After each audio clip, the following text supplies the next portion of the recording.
उत्तराखंड हरिद्वार धर्मनगरी में पेयजल निगम के अधिकारियों और कर्मचारियों ने किया प्रदर्शन। पेयजल निगम को राजकीय विभाग घोषित करने, सेंटेज व्यवस्था समाप्त करने, पेयजल से जुड़ी योजनाएं अन्य एजेंसियों को नहीं देने, वेतन पेंशन का भुगतान कोषागार से करने की मांग की। 3 महीने से नहीं मिला है कार्मिकों को वेतन। पेयजल निगम के अधिकारियों और कर्मचारियों ने विभाग को राजकीय घोषित करने, राजकीय विभाग घोषित होने तक वेतन पेंशन का आहरण कोषागार से करने, सेंटेज व्यवस्था को समाप्त कर कार्मिकों के वेतन पेंशन भुगतान के लिए पेयजल सचिव के अधीन बजट का प्रावधान करने की मांग को लेकर पेयजल निगम की निर्माण शाखा में धरना प्रदर्शन किया।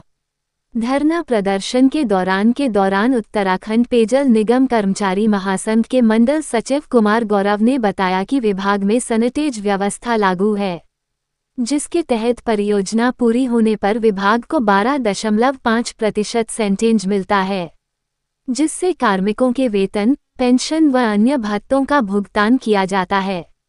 पेयजल योजनाओं से जुड़ा काम अन्य एजेंसियों को दिया जा रहा है, जिससे विभाग को कम योजनाएं मिल रही हैं। उन्होंने बताया कि सेंटेज कम होने के कारण कार्मिकों को 3 महीने से वेतन नहीं मिल पाया है, जिससे ईएमआई, घर का राशन, बच्चों की स्कूल फीस व अन्य खर्च चलाना मुश्किल हो रहा है। उन्होंने कहा कि सेंटेज व्यवस्था को समाप्त कर विभाग को राजकीय घोषित किया जाए। राजकीय विभाग घोषित होने तक वेतन पेंशन का भुगतान कोषागार से किया जाए और प्रत्येक माह की 1 तारीख को सभी कार्मिकों को वेतन व पेंशन दी जाए।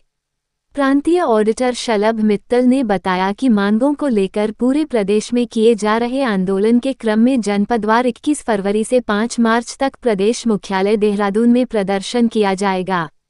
उन्होंने कहा कि लंबे समय से विभाग के राजकीयकरण की मांग की जा रही है। इसके लिए कई बार समितियों का गठन भी किया गया, लेकिन आज तक इसे मूर्त रूप नहीं दिया गया। खबर हरिद्वार से सोनू कुमार। विभाग को राजकीयकरण करा जाए, ये हमारी पिछले कई सालों से मांग चल रही है। पिछले 2 साल पहले भाजपा सरकार के जब थी हमने यहाँ पे आपका विधानसभा घेराव भी करा था। उस टाइम आश्वासन मिला था कि वो राजकीयकरण कर रहे हैं, लेकिन सरकार की ढुलमुल नीति के कारण वो आज भी पेंडिंग है। तो और आज की तारीख में हम लोग को 3-3 माह से जो है वेतन भी नहीं मिल रहा है। उसमें हमारा पहला मुद्दा यही है कि हम लोग को जो है राजकीयकरण करा जाए। आज हम लोग का जो है यहाँ पे पहले धरना है, उसके बाद हम जो है जनप्रतिनिधियों के द्वारा जो है माननीय मुख्यमंत्री को ज्ञापन देंगे। उसके बाद कल से हम लोग का मुख्यालय पे देहरादून पे हमारा प्रदर्शन रहेगा। राजकीयकरण से ही हम लोग का घर परिवार चलता है और हम लोग जो है सेंटेज आधारित विभाग हैं और हमारे जो है कार्य जो निर्माण कार्य है वो और अन्य विभागों को दिए जा रहे हैं, जिससे हम लोग को सेंटेज प्राप्त नहीं हो रही है। और अगर ये सरकार ने हम लोग का ये कार्य औरों को बांटे तो अन्य हम लोग को मजबूर होकर सड़क पे आना पड़ेगा और आंदोलन और तेज करना पड़ेगा। को जो है 12.5% सेंटेज मिलती है। एक तरह से मान के चलिए कि जो आपका जो प्रॉफिट होता है वो प्रॉफिट होता है हर कार्य के ऊपर, और वही अगर हमारा रोक दिया जाएगा तो हम लोग का वेतन है, पेंशन है या हमारे अन्य भत्ते हैं वो हम लोग को नहीं मिलेंगे। मैं शलभ मित्तल, मुख्य प्रशासनिक अधिकारी। उत्तराखंड पेयजल निगम कर्मचारी महासंघ के गढ़वाल मंडल का सचिव आज 1 दिवसीय धरना प्रदर्शन में शामिल हुए हैं। अधिकारी कर्मचारी समन्वय समिति के आह्वान पर हम लोगों की एक सूत्रीय मांग है कि हमारा राजकीयकरण किया जाए, क्योंकि हम लोगों की बहुत लंबे समय से ये समस्या चली आ रही है कि वेतन भत्तों की समस्या हम लोगों की काफ़ी समय से चली आ रही है। और इस बारे में हम लोगों ने शासन से कई स्तर पर वार्ताएं भी हुई हैं, कई समितियां भी गठित की गई, जिसमें हमें राजकीयकरण के लिए आश्वासन भी दिया गया। किंतु ये ढुलमुल नीति के कारण राजकीयकरण की व्यवस्था अभी तक लागू नहीं हो पाई है और वर्तमान में पेयजल निगम के कई कार्य, महत्वपूर्ण कार्य राज्य में अन्य संस्थाओं को दिए जा रहे हैं, जिस कारण से हम लोगों को कार्यों पर सेंटेज का नुकसान हो रहा है। आज की तारीख में हमारे वेतन भत्ते इतने अधिक हो गए हैं कि हम लोग सेंटेज के आधार पर उसका निर्माण पूरा नहीं कर पा रहे हैं। हम लोगों की सरकार से मांग है कि जब तक हमारा राजकीयकरण नहीं किया जाता तब तक हमारा वेतन या तो ट्रेजरी के माध्यम से दिया जाए या बजट में उसका प्रावधान करके हमें एक अलग से हमारे वेतन भत्तों का एक नया प्रावधान करके उसे हमें अलग से मद में सेंटेज व्यवस्था को खत्म करके एक मद के तहत हमें तनख्वाह दी जाए और 1 तारीख तक हम लोगों को तनख्वाह मिल जाएगी। 30 माह से वेतन न मिलने के कारण कर्मचारियों में बहुत ही असंतोष है इस समय। अभी वेतन लोग जो कार्य करते हैं उस पर हम लोगों को 12.5% सेंटेज मिलती है, उसी के अनुसार हम लोगों को वेतन आहरित होता है। लेकिन काफ़ी समय से जेजेएम में और अन्य कार्यों के अंतर्गत हमें लिमिट जारी ना हो पाने के कारण सेंटेज का प्रतिपूर्ति नहीं हो पा रही।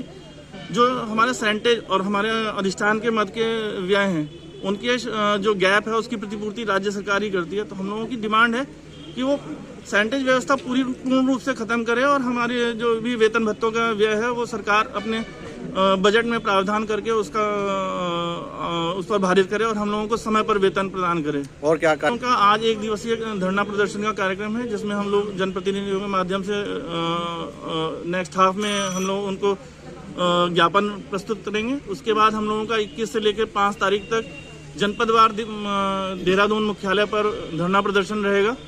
आज सभी आज पूर्व उत्तराखंड में सभी जनपदों में नगर इकाइयों में इस तरीके का धरना प्रदर्शन जारी है और यदि सरकार नहीं चाहती तो ये फिर आगे उग्र रूप भी ले सकता है और कार्य बहिष्कार पे हम लोगों को हड़ताल की स्थिति में भी जाना पड़ेगा। लाभ जो कर्मचारियों को होगा वो तो वेतन भत्तों का होगा ही होगा, लेकिन इसके साथ साथ प्रदेश की जनता को भी एक बहुत लाभ प्राप्त होगा कि जैसे आज की तारीख में पेयजल के 2 विभाग हैं, जल निगम और जल संस्थान।